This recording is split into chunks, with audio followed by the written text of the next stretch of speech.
Parrot TV, the voice for humanity. Hello, welcome to the New York Parrot Literary Corner. I'm your honest and noble host, Dustin Pickering. Pleasure to meet with you guys. Today we have Lauwo George, who is the author of a short story, The Izale Tree, which was published by Vancouver Writers Fest following his participation in the My Roots workshop organized by the Vancouver Writers Fest. He has also translated 2 Swahili short stories into English, which will be published this year by the Commonwealth Writers. The manuscript of his first novel, Fine Land, which is yet to be published, was chosen for the 2020 BIPOC Writers Connect conference organized by the Writers Union of Canada and the League of Canadian Poets.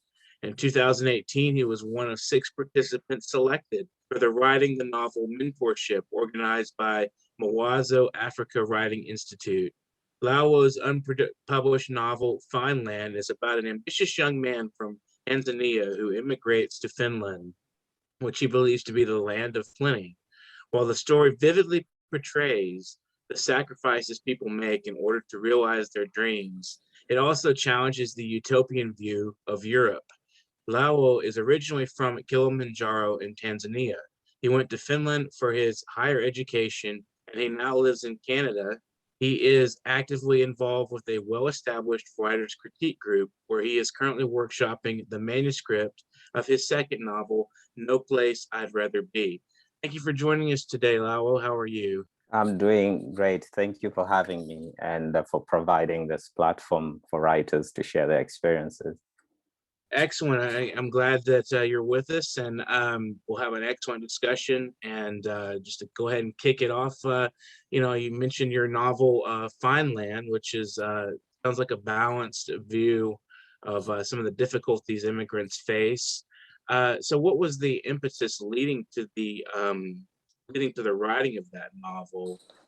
Well, I've lived in Finland myself for a number of years. I went there for education, and I think the mentality we have is that most of the youth from Africa want to go abroad where they believe the pasture is green over there. But in reality, that's not the case. There are challenges. There are a lot of complications and difficult things that you come across when you go to Europe. It's not like once you get yourself there, then your life is a bed of roses. So after living in Finland for a number of years, I wanted to write something, share my experience and the experience of other people who went there for education and for other reasons as well. But that was not the only reason I wrote Fine Land. It's because writing has been something that I've been very passionate about for a long time. So that was an opportunity to say, okay, well, I think I have an idea. Let me actually sit down and write something. Mm-hmm. Yeah. So you were sort of prompted by your own experiences, and obviously you had this passion for writing. You said lifelong kind of pursuit of developing a craft, and this is your first. Is this your first finished, or that was your first finished novel? Yes. How do you develop the discipline to complete a novel? I mean, that fascinates me because I'm working on a couple myself. Yeah. I just bounce back and forth between projects all the time, and so it's kind of hard for me to imagine actually completing something that massive. It's a massive undertaking. It takes maybe years for some people to finish something like that. Yeah, exactly. I think when I started writing this one, I didn't know much or anything about writing. I thought, well, I've written a number of essays at the university in school. I've written a few poems because I've been writing poetry pretty much for myself. A few got published here and there, but I wasn't very seriously writing. Mm-hmm. And then when I decided to really sit down on a long project like a novel, I didn't know anything about writing. I was just reading books about writing. I read a few books, and then I watched interviews and talks by some of the writers that I admired, who inspired me. And then I started writing. But in the process, I realized that there's a lot, there was a lot I needed to learn about writing. Hmm.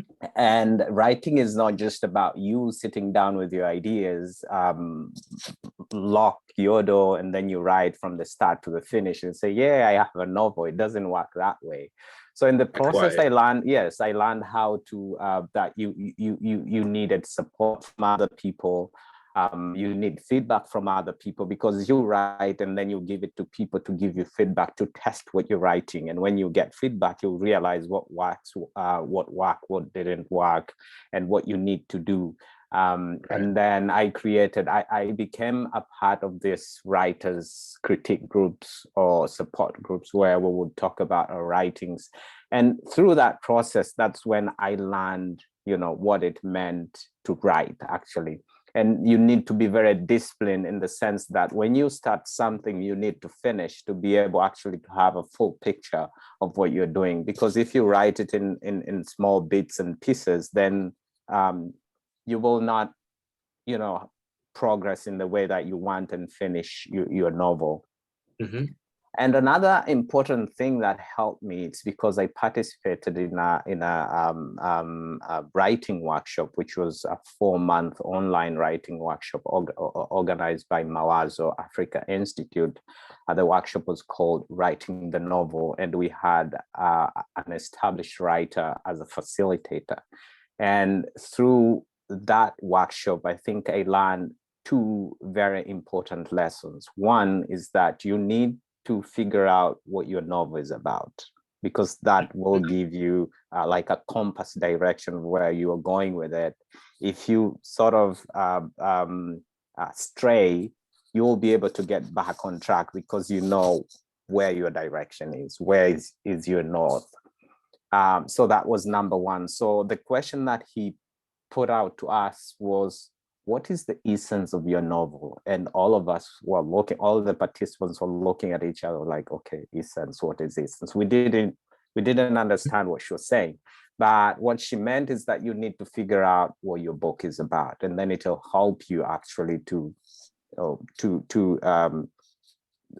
focus on what you're writing and finish what you're writing. And then another thing is just to decide about structure and point of view. These are very important things that people don't talk about all the time. But if you haven't figured that out, then it means you're just writing randomly without knowing exactly what you're doing specifically with your novel, and it might get out of hands. Did you ever think about, like, as you're writing, journaling ideas, plot developments that you had, things like that? I mean, so you sort of had a plan. Did you structure it in, like, maybe in a journal, or was it just a matter of, in your head, you just have an idea of what the next scenario would be? Or as I said, with my first novel, I thought I was just writing because I thought, I have a story, let me write this story. And then once I learned all these techniques of making sure that you figure the structure, point of view, or the essence, by that time I had already written like a whole manuscript, which was full of holes and weaknesses, and it was all over the place. Once I figured all this, like the structure, point of view, what tense you want to use in the essence, so I went back to it and rearranged it. So I had all the information that I needed, but I needed to put them in order. So it was easy. With my second novel, though, these are the things that I decided early on. Like, okay, what structure do I want to use with my novel? How many point of view characters I need to have based on the premise of the story, for instance. So when I started writing my second novel, I had figured out all these basic things that helped me actually to move on with writing the novel. And given that I'm part of a very strong writers critique group, it was very easy, because then I would write a chapter or two, and then I'll send it. I will share it for critique. I'll get feedback, and then I'll move on. So does your novel, I mean, obviously one of the things you mentioned is that, people of Africa thinking, oh, we'll move abroad and it'll be better. Does this novel also challenge sort of the Eurocentric view of, I guess I could say, of humanity, of economics? Yes, it does. It does. So when I was going to Finland for education, the excitement I had was like, okay, I'm going to school, and I didn't pay attention to anything else in terms of, let's say, culture, in terms of I'll be able to support myself financially. I thought once I'm there, I will just get a job. There are so many jobs, definitely. But when I went to Finland, first of all, there was the culture shock, which I wasn't very much aware of. Like it was a different society, different cultures. People were different from myself and from where I come from. So that was very hard. They're quiet, they're reserved, to have friends and to break into a circle of friends, you really do work really hard. They have to trust you to let you in. So that was one. And second, there was the issue of the language, which actually to master Finnish language is one of the most difficult languages in the world. And to master that, you need to really work hard. For my 7 years I've lived in Finland, I couldn't speak Finnish fluently. So which means that even the integration process itself is kind of complicated. And then finding a job so that you can support yourself financially was also a big challenge, especially if you don't speak the language. You can do all this manual work that is available out there, work in the factories or the industries, if you're lucky to get one, but then it was a challenge. So these are the things that when you go to, I was trying to tell my readers that, or the youth from Africa, that if you want to go to Europe, it's a good idea, but these are the challenges that you might face. You have to be prepared for that. So how is Canada different from, say, Tanzania or Finland? You're in Canada now, as and so is that a very different experience altogether? Yes. So when I went to Finland as a student, but I came to Canada, I accompanied my wife, who is doing her PhD at one of the universities here, at the University of British Columbia, UBC here.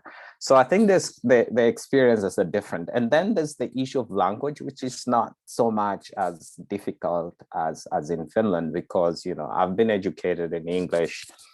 So I'm not starting all over, studying the language from the scratch. At least I can communicate.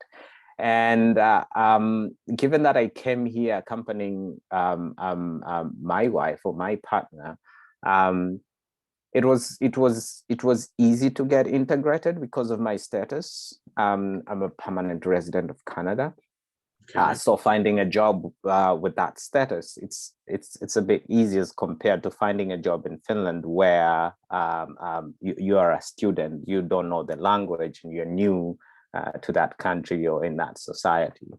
Of course, Tanzania and Canada are two different countries with different cultures, but I think the experience of having lived in Europe or interacted with people from diverse background has helped me, in my when I immigrated to Canada.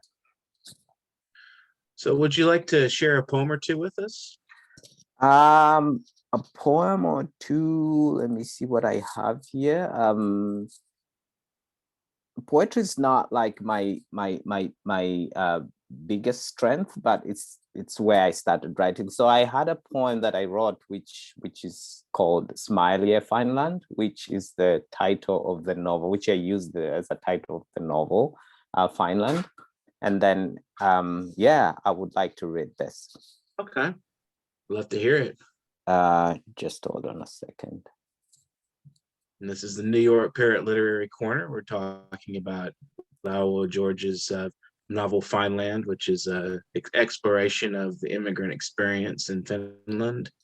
We'll keep an eye out for that. It's yet to be released. Okay, is it possible? I think I've lost the poem. Is it possible to read the short story, The Salad Tree, the one that got published by the Sure. Vancouver Well, Writers Festival? yeah, I'd love to hear that. I would love to hear Okay. it. So the Isale tree, Onesmo grew up around the Isale, a common tree in Kilimanjaro, where he came from. He loved the rich green color and the soft texture of this plant. It is through this sacred plant that his father and the clan elders communicated with ancestors. One day when he was young, he saw his father pour milk and beg a lock of brew on the earth around an isolated Isale tree at the back of the house. He was mumbling inaudible words. "What are you saying to the tree, father?" Onesmo asked. He was standing behind the fence of Isale shrubs surrounding their house. "I'm praying to the ancestors to bless and protect our home," his father, a barrel-chested man, said. "From what?" Onesmo walked towards him. "From evil spirits and danger, and I'm asking for prosperity," his father put his large arm around the young Onesmo. When Onesmo became a man, his father cut him a piece of land and used the Isale for demarcation. "Before you build a house on this land that I have given you, you must plant the Isale tree first, where you will erect the house," his father told him in a baritone voice. "It's a symbol of hope and protection." Later, when Onesmo got a chance to go to study in Canada, his father, as was the custom, invited the clan elder to their house and poured libation at the Isale tree. He invoked the name of the ancestors in gratitude and asked them to protect his son. And so Onesmo moved to Canada with the blessings and protection of his ancestors. In Canada, he settled at the students' accommodation at the university campus. When he moved into his room, his new home, he found a plant, the Isale, in a clay pot on the floor. The plant was withering, and its soil was devoid of water, dry like the desert. He quickly poured 2 cups of water into the soil, which were absorbed immediately. He added some more until the soil was saturated. Then he saw a note written on a small card attached to the plant. He pulled it out and read it. "Hi, I had to leave in a hurry. I had no space for my little plant in my bag. I hope you don't mind watering it twice a week. Feel free to discard it if you don't like houseplants. Cheers." Onesmo was happy. He felt the presence of his ancestors at his new home through this sacred plant. Although he was perplexed by the mystery of finding an Isale in a foreign country, far away from home, he felt protected. But when he placed the plant on the windowsill, he noticed a small white sticker on the side of the clay pot with the words Dracena written on it. Yeah, so that's the. What inspired that story? Okay, this story came about from a workshop called My Roots. I participated, organized by a Vancouver Writers Fest every year. It's a free workshop for immigrants living in Canada, especially in Vancouver, where they get to share their stories on the theme of belonging and home.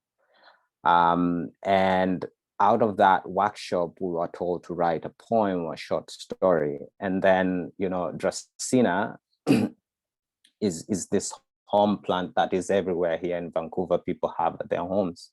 And where I come from, that is a very sacred plant. So when I saw that, I thought maybe that could be a very good topic for the story, to go with the theme of belonging and home. So that's what inspired actually the writing of that story.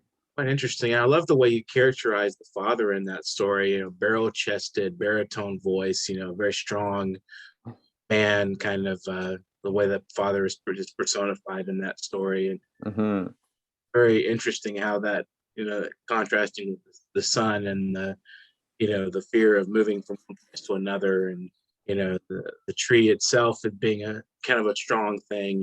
Big strong thing. It's quite an interesting story. I enjoyed listening to it. So how do you plan to promote, once you do get your novel published, or do you have any plans on where you're, planning to put that? And do you have any promotion plans for that novel, Finland? Well, I don't have any promotional novel. What I've been doing, because when I finished writing the novel, I sent it to an editor, someone I know who did a workshop back in Tanzania like 3 years ago. He was from Canada. He came there through a project called COD.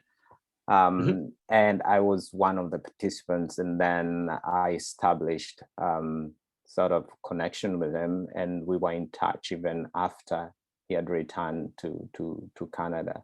So he's the one who edited Fineland. And after it had been edited, I've been actually sending it to literary agents and publishers, but no one has sort of been interested in that so far. So I'm still sending it out there until maybe one day it'll find a home. Right. But I don't just want to dwell on Fineland. That's why I'm actually working on my second one, because I've already written Fineland. So I don't want to just dwell on that one. I need to work on something else as well, while at the same time I'm just sending out to agents and publishers. Right. So what is your next novel about? And is it similar, or is it a very different experience? Are you exploring something new? It's very different. So Fineland, most of it is based on my own experience. It's not a biography or anything, but it's based on my own experience and experience of other immigrants who are living in Finland. My second novel is very different in the sense that it's about a young Finnish woman. It's set in Finland. The only similarities are it's set in Finland and in Tanzania. So is Finland as well. So it is about a young Finnish woman called Sena, who wants to travel to Tanzania, which is the birthplace of her late father, who had promised her that he will take her there, but he died before that happened. But then she wants to do that despite a strong opposition from her alcoholic mother, who despises Africa and its people. So the main character, Sena, joins university to study Swahili, which she hopes will be her ticket to Tanzania. She became pregnant with a Tanzanian student she meets at the university, which shatters her dream to ever travel to Africa. So she moves back to her hometown to raise a child with the help of a racist mother, but the child dies on her first birthday under the watch of Sena's mother. And Sena believes her mother killed the child because she's Black and to stop Sena from going to Africa. So that's the conflict there. So how do you incorporate, I mean, it's an interesting question. How do you manage the action of a novel? Like when you're in a particular zone in the novel where you're writing very active, components to the characters are moving and doing things. I mean, how do you convey that emotion, that action, especially if it's really intense? I mean, what's a good way to make it real, I think that, to answer your question, I don't know if I understood your question very well, but so I'm using my knowledge and familiarity with the places that I've set the novel. That's Finland and Tanzania. As I told you, I've lived there for 8 years, so I have a bit of an understanding of the country and its people because I have friends. And emotions comes from, I think, the conflict that you're setting, because here it's about, you have a mother and a daughter who are not, they don't agree on a number of issues based on their desire. So the daughter wants to go to Africa. The mother is like, no, because her perception of Africa is very negative. And then you have someone who believes that, well, if my father was born there, that's the place I want. I can live there as well. I want to go there. So I think it's the intensity of the conflict that is involved, which you just rely on your natural emotions playing out. Yes. Build of the words, Yeah. Just curious, like, I mean, in terms of the language you would use, I mean, do you use a lot of detailed descriptions, or do you just like keep the adverbs and adjectives on low, because sometimes some people will say, I've heard it said, too many adverbs, too many adjectives, too many descriptive words, rather show don't tell kind of thing. Kind of. I don't know if that's that you practice in some kind of way to convey the action that's going on. Is there a certain kind of method you use at all, or? Yes, I think that the writing the writing technique is much or more or less the same. If you're a new writer, there are so many rules out there that you read or hear. But when it comes to writing itself, it's very different, because then you're dealing with the actual writing. Of course, I use a lot of description and details, but I try to be careful not to get out of the way, not to tell the story. The most important thing is to tell the story, and in a such a way that you will put the readers there. So if I'm talking about Tanzania, you've never been to Tanzania, you're my reader, you want to feel you're there. So how do I put you in Tanzania exactly? So I have to make sure that I give you enough details. I provide enough information of this location, give you pictures, a picture of the landscape in a way that if I'm taking you to a safari in a national park, you will feel like you're actually there seeing the big five, the elephants, the lion, and other animals which are there exactly. So it's just the nuance that you offer, that you provide on the page, to make sure that you actually, wherever you're going, wherever you are carrying your readers with you there, without overdoing it and giving less information. So it would take quite a power of observation, from a writer. I mean, that's one thing I think is a skill set for writers, to observe quite a lot.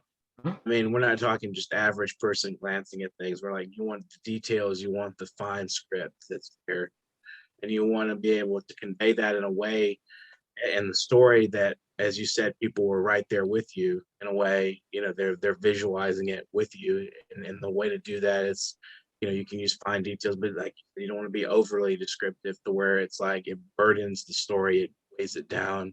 I think that's good sound advice for writers out there, not to burden the story with too much description, but you want to be lucid in your description, so that you don't want it to be too boggled with the words and the feel of the language, and more so with the observational skills that are presented there.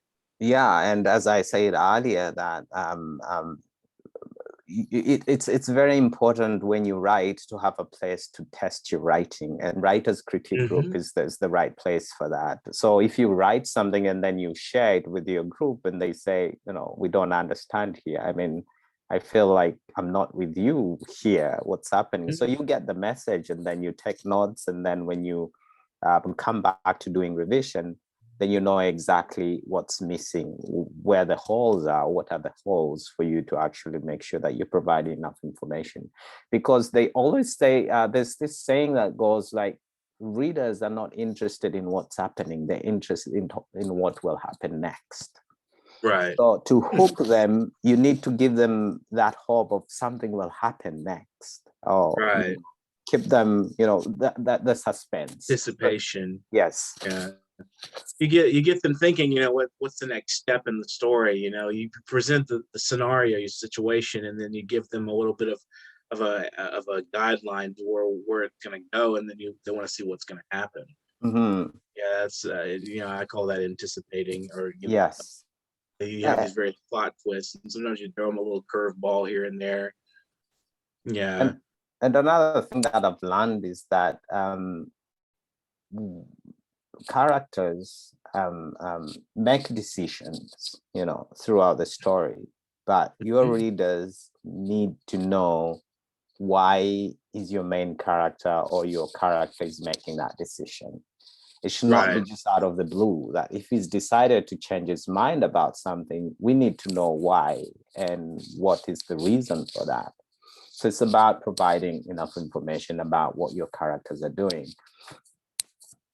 So what is the My Roots workshop, and how did you get involved with it?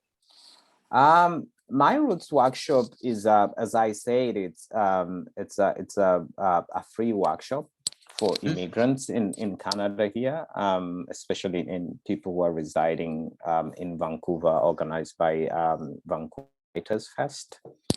Just young writers or all writers at all levels to come together and share their experiences and write or talk about writing on the theme of belonging and home. It is taking place every year.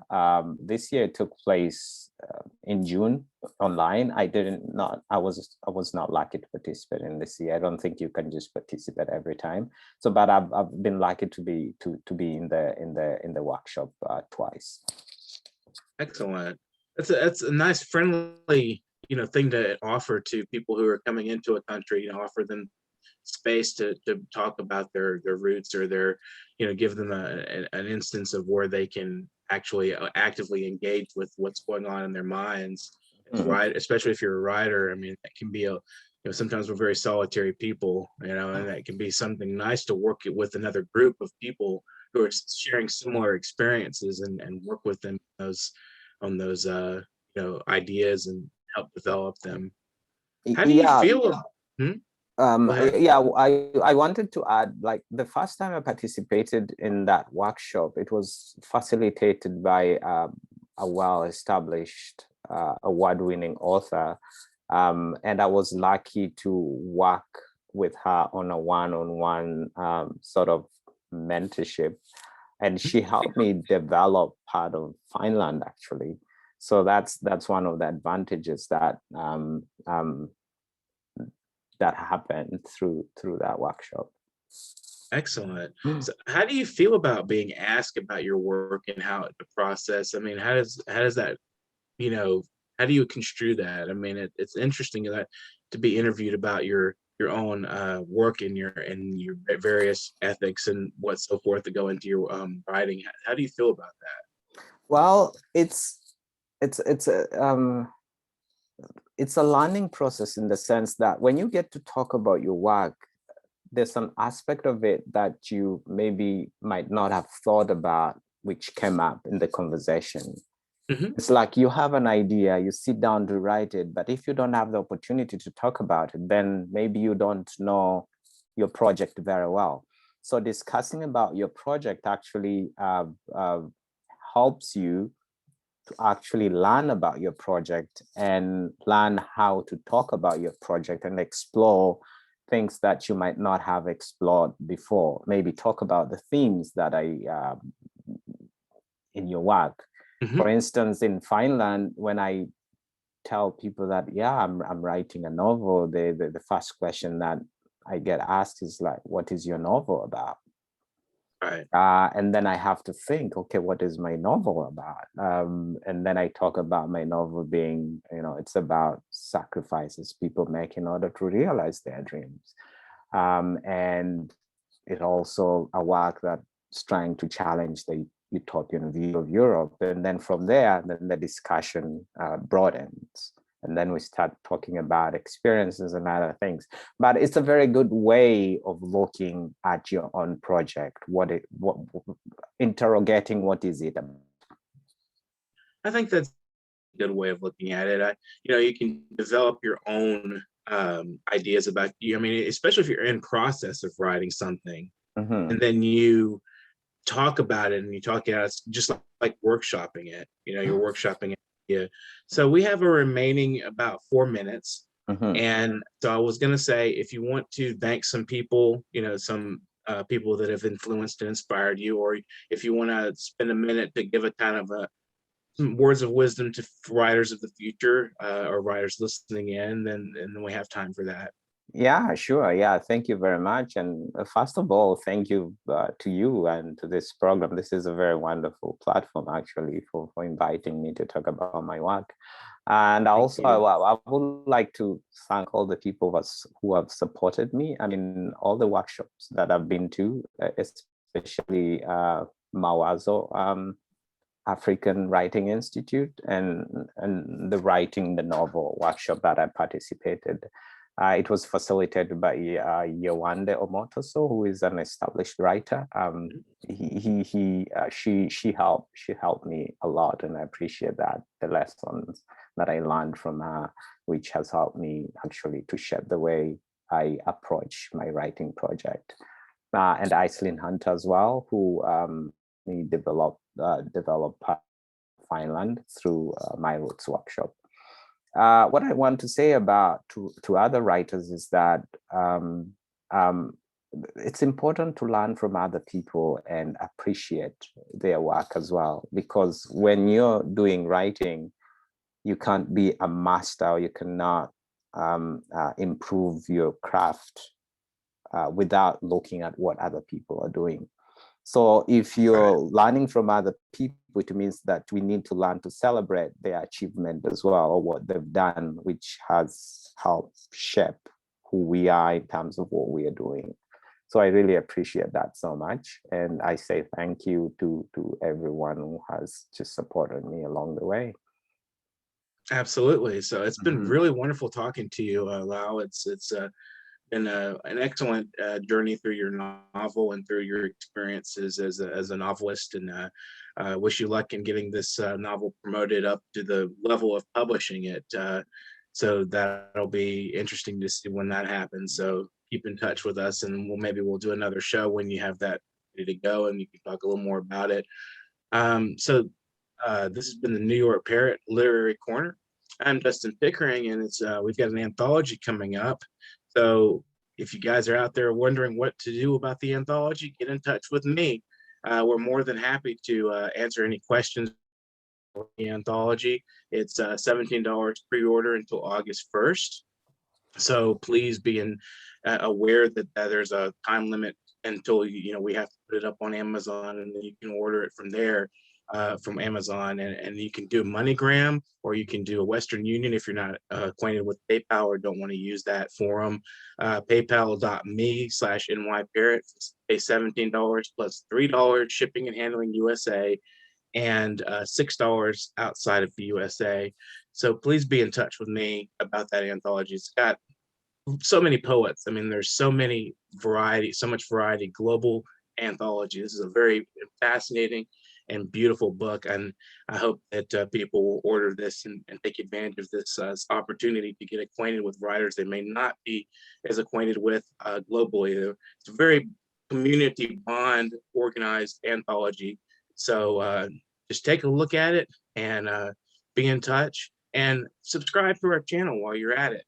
We're looking for 1 million subscribers. You can be one of those subscribers. Just push that button right there on that YouTube, and you will subscribe to our channel.